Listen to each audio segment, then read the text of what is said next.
Supreme court के प्रति हम सब की प्रतिबद्धता है और आने वाले कल में भी रहेगी। इसमें किसी को कोई शंका नहीं होनी चाहिए। सुप्रीम कोर्ट ने जो निर्णय दिया है उस निर्णय का भारत सरकार स्वागत करती है।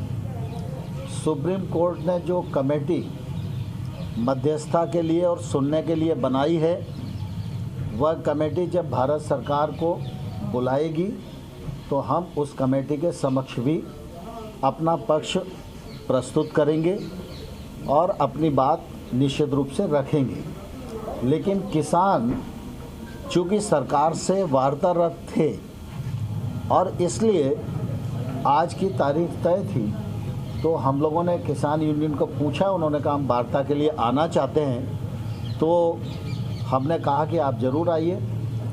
स्वाभाविक रूप से सुप्रीम कोर्ट ने जो कमेटी बनाई है वह कमेटी भी समाधान ढूंढने के लिए है और चर्चा में अनेक स्थानों पर चर्चा होती है, तो हो सकता है किसी चर्चा के माध्यम से कोई रास्ता निकल सके। इसलिए भारत सरकार ने किसानों से आज पूछा, उन्होंने कहा कि नहीं हम चर्चा करना चाहते हैं और आगे भी चर्चा को हम जारी रखना चाहते हैं, तो इसलिए उन्होंने 29 तारीख दी, हमने उस पर अपनी रजामंदी दी। सर, कोर्ट में सॉलिसिटर जनरल ने कहा था कि आंदोलन में हमें कुछ अलगाववादी क्या मीटिंग में भी ये बात उठती है कि इस तरह से संगठनों के बीच में ऐसे लोग शामिल हैं जो कि अलगाववादी हैं या जो नहीं चाहते हैं कि कभी बनी रहे, बिगाड़ी जाए या इस्तेमाल किया जाए आंदोलन का? हमारी जानकारी के अनुसार कृषि सुधार बिलों के बारे में 2-3 राज्यों के किसान आंदोलित हैं, वो धरने पर बैठे हुए हैं। उन किसानों के प्रतिनिधि के रूप में कुछ किसान यूनियन सरकार के साथ वार्ता में हैं। सरकार उनको किसानों का प्रतिनिधि मानकर ही वार्ता कर रही है। इसके अतिरिक्त हमने और कुछ सोचा नहीं है। एक सड़क पर भी विरोध हो रहा है। राहुल गांधी जो है वो प्रोटेस्ट कर रहे हैं, मार्च निकाल रहे हैं, राजभवन तक आज गए थे। कह रहे थे कि सरकार जो है वो किसानों की अनदेखी नहीं कर रही है बल्कि उसे खत्म करने की साजिश कर रही है। राहुल गांधी के बयान पर और राहुल गांधी के कृत्य पर पूरी कांग्रेस सिर्फ हंसती है और उनका उपहास उड़ाती है।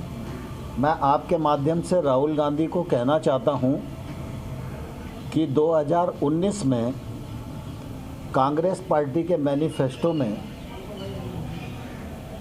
ये रिफॉर्म वो करेंगे, यह वायदा उन्होंने लिखित में किया था। अगर उनको याद ना हो तो वो अपना मैनिफेस्टो उठाकर दोबारा से पढ़ लें। अगर उस मैनिफेस्टो में इस बात का उल्लेख है तो राहुल गांधी जी और सोनिया गांधी जी को इसी प्रकार से भारत की प्रेस के सामने आना चाहिए और यह स्वीकार करना चाहिए कि वो उस समय झूठ बोल रहे थे या आज झूठ बोल रहे हैं। सर, जब सरकार सुप्रीम कोर्ट अपॉइंटेड पैनल के सामने जाकर अपने पक्ष रखने की बात कर रही है, बट फार्मर्स वहाँ पे जाने के लिए तैयार नहीं है, तो कैसे हल निकलेगा? मैं समझता हूँ सुप्रीम कोर्ट के निर्णय का सम्मान सबने करना चाहिए। सर, आज कुछ किसानों ने ये बात उठाई थी कि केंद्रीय एजेंसियां वहाँ दबाव डाल रही हैं, जो आंदोलन कर रहे हैं किसान उन पर। तो नरेंद्र सिंह तोमर को आप सुन रहे थे, कृषि मंत्री को, और मीटिंग के बाद निकलने के बाद उन्होंने ये पूरे मीटिंग के सार को आपके सामने प्रस्तुत किया, मीडिया के सामने प्रस्तुत किया। उन्होंने कहा कि हमारी कोशिश है, हालांकि सुप्रीम कोर्ट वाले मसले पर उन्होंने कहा कि अब भी विश्वास है, हमेशा रहेगा, इस पर किसी को संदेह नहीं होना चाहिए, कमेटी के समक्ष बात रखने चाहिए। और किसानों के साथ वार्ता के बाद कृषि मंत्री का ये बयान आप सुन रहे थे।